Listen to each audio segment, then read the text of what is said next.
How to not get banned from Quora. Now, if you don't want to get banned from Quora, which is a very helpful website, you must follow their community guidelines in order to be safe in there.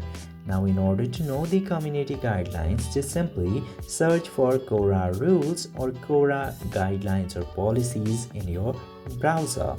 Then you will see a lot of links from Quora.com and they will clarify all of your questions about the rules and policies after you read the article from the links. Just simply open it and read it, then you will have a better understanding of what Quora allows and what Quora does not allow in their platform.